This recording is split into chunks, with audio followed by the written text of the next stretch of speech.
अवघ्या महाराष्ट्राची कुलस्वामिनी श्री क्षेत्र यमाई माता व वाघजाई माता मंदिर असणाऱ्या शिवरी या गावात दारूबंदीचा विषय अतिशय संवेदनशील झाला होता। याबाबत येथील महिलांनी मंगळवारी विशेष ग्रामसभा घेऊन गावातून दारूबंदी हद्दपार करण्याचा निर्णय घेतलाय।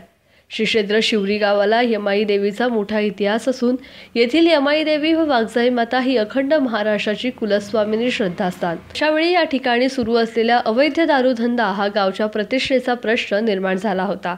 गावातच दारूधंदा सुरू असल्यामुळे महिलांमध्ये संतापाची लाट होती। मागील आठवड्यात सरपंच नीलगंगा कामथे व ग्रामसेविका ताई गायकवाड यांनी वाघजाई माता मंदिर परिसरात सरपंच व ग्रामसेविका या निवासी वापराच्या घराची पाहणी करण्यासाठी गेल्या असताना त्यांनी अवैध दारू विक्री सुरू असल्याचं पाहून कारवाई करत येथील मुद्देमाल पोलिसांच्या ताब्यात पकडून दिला। मात्र त्यानंतर अवघ्या काही तासातच हा धंदा पुन्हा सुरू झाल्याने नागरिक आश्चर्य व्यक्त करत होते। यावरूनच महिला आक्रमक झाल्या असून त्यांनी मंगळवारी ग्रामसभा घेतली।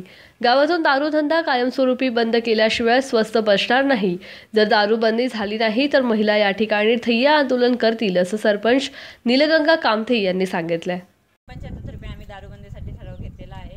गेले काही दिवसापासून आमच्या गावाच्या परिसरात श्री यमाई माता देवस्थानच्या परिसरात दारूधंदा अवैधपणे दारूधंदा चालू आहे। तो देवळाच्या आणि तो शाळेच्या रस्त्यावर आहे, त्यामुळे मुलांना त्रास होण्याची शक्यता आहे। आमच्या गावामध्ये श्री यमाई माताचं भव्य देऊळ आहे। या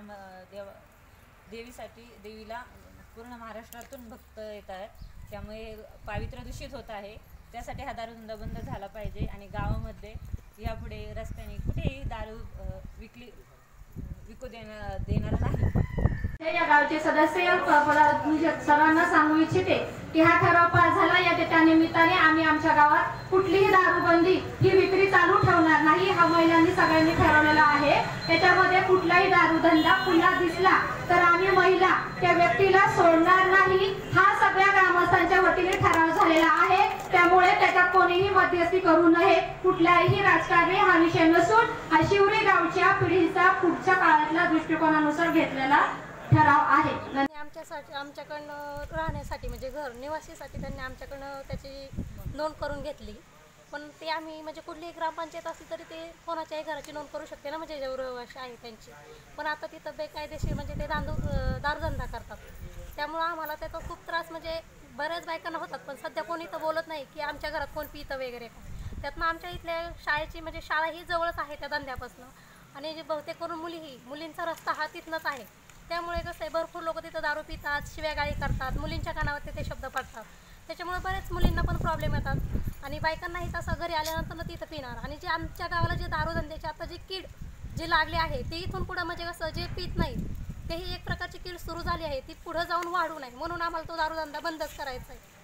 त्याच्यामुळं कोणालाही इथून पुढं त्रास होणार नाही किंवा होऊ नये म्हणून पूर्णपणे हा दारूधंदा बंदच झाला पाहिजे आमच्या।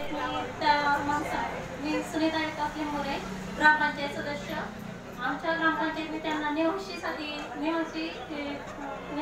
त्यांना नोंद करून दिली होती घराची, पण त्यांनी तिथे बेकायदेशीर दारूधंदा चालू केल्यामुळे आम्ही ते खपून घेणार नाही आणि तो धंदा बंद करू। यावेळी सरपंच नीलगंगा कामथे, माजी सरपंच अश्विनी क्षीरसागर, कोमल लिंबोरे, सुनीता लिंबोरे, ओमनिका जगताप, पुष्पलता आमनावे, सोनाली कामथे, विद्या पोरे, श्रीकला कामथे, ग्रामसेविका ताई गायकवाड यांच्यासह असंख्य महिला उपस्थित होत्या। प्रतिनिधी संतोष रुबल, महाराष्ट्र न्यूज, पुरंदर।